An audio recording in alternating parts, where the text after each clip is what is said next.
इस वक्त हमारे साथ बीजेपी के स्पोक्स पर्सन मनजिंदर सिंह सिरसा साहब जुड़ चुके हैं। सिरसा साहब, पहले तो बहुत बहुत बधाई। हालांकि ये रुझान है और इसीलिए मैं कहूंगी बहुत उत्साहित होने की जरूरत तो नहीं है, लेकिन एक पॉजिटिव पिक्चर और जो नारा बीजेपी की तरफ से 150 पार का दिया गया था गुजरात चुनाव को लेकर, वहां से भी अच्छी तस्वीर निकलकर सामने आ रही है और इसके साथ ही हिमाचल से भी।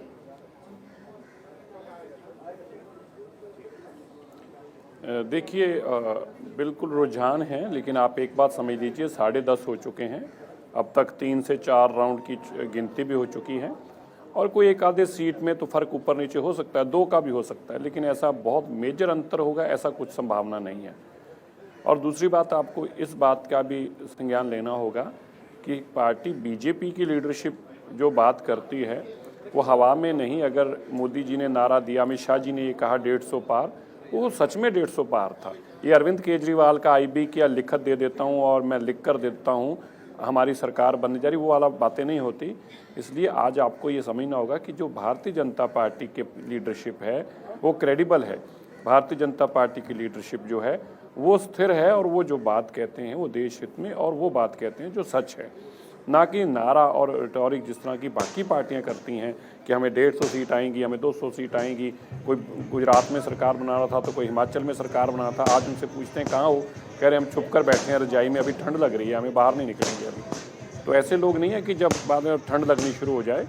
तो इसलिए आज हमें ये जरूर संज्ञान लेना होगा कि जो पार्टियां देश के अंदर देश को तोड़ने का काम करती हैं। लेकिन सिरसा साहब, अभी लीड करती हुई क्या आम आदमी पार्टी 7 सीटों पर बीजेपी को एक चिंता का विषय नहीं देती है?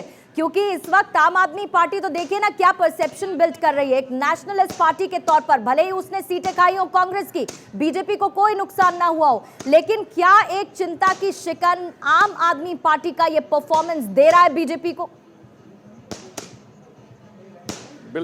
नहीं, बिल्कुल नहीं। मैं आपको एक रीज़न बताता हूँ। देखिए, एक चुना हुआ मुख्यमंत्री दिल्ली का जब इतना बड़ा झूठ बोलेगा किसी स्टेट में जाकर कि जी मैं लिख कर देता हूँ हमारी सरकार बननी है, मुझे आईबी ने बता दिया हमारी सरकार बननी है, तो भोले लोग मान लेते हैं कि हो सकता है एक मुख्यमंत्री है, जिम्मेवार आदमी है, संविधान पर बैठा हुआ आदमी है। अब इतना नटवर लाल तो नहीं हो सकता ना।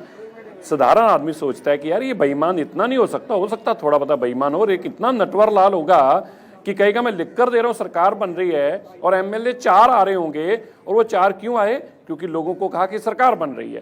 तो इसलिए इन चीज़ों को अब जब गुजरात में एक्सपोज होगा, अब अगली बार जब आएंगे तो क्या कहेंगे? मैंने पिछली बार झूठ बोला था भाइयों, और मैं क्या बोलेंगे भाइयों मैंने आपसे झूठ बोल दिया था, मेरी झूठ बोलने की आदत है, मैं बेईमान आदमी हूँ, झूठा हूँ, ऐसा बोलेंगे तो लोग नहीं जानेंगे कि बेईमान आदमी है जी। इसलिए 4 सीटें आने से कोई अंतर नहीं पड़ने वाला।